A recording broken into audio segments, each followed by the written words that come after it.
Good morning, children. Myself, Shraddha Mishra, your English teacher. In the previous class, we studied about sentences, and today we are going to start with the kinds of sentences. And before beginning the kinds of sentences, let us revise sentences again. What are sentences? Children, I told you sentences are the group of words which makes a complete sense. For example, I love to eat ice cream. So you can see, children, this is a sentence which makes a complete sense. So this is the definition of sentences.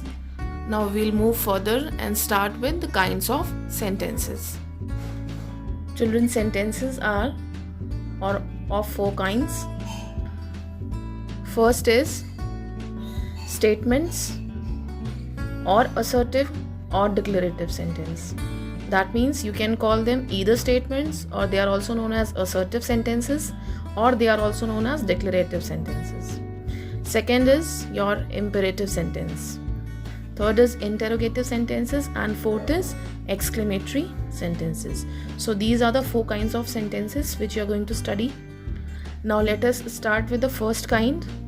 First is your statements. Children, a statement that tells us something. It ends with a full stop. For example, I went to a shop today. So you can see, children, this is a statement in which just it is declaring something. It is giving a statement that I went to a shop today. So this is a statement or assertive sentence, or you can also call it as declarative sentence. So this is the first kind of sentence. Now, second is your imperative sentences.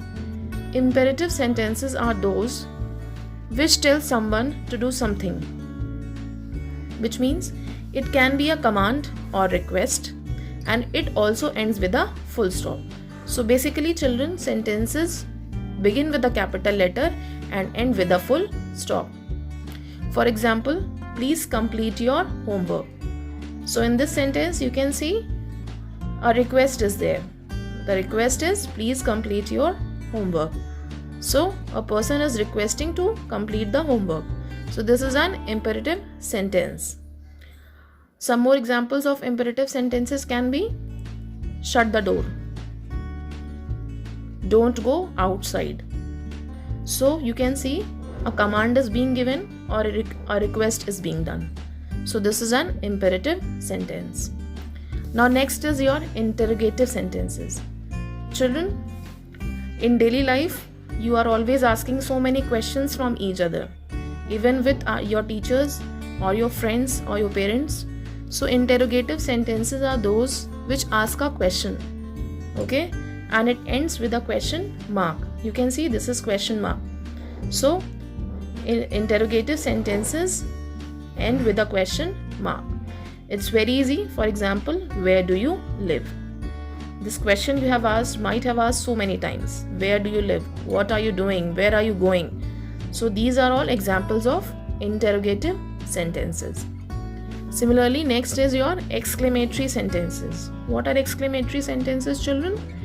It is a sentence that shows strong feeling. Strong feeling. It ends with an exclamation mark. For example, today is the best day ever.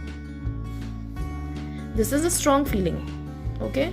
For example, hooray, we won the match. So that is also a strong feeling when you are very happy. Hooray, yes. What a beautiful picture is this. So you can see all these sentences are showing strong feeling. So exclamatory sentences are those which show strong feeling, and it ends with an exclamation mark. You can see this mark, this mark. You can see this is an exclamation mark.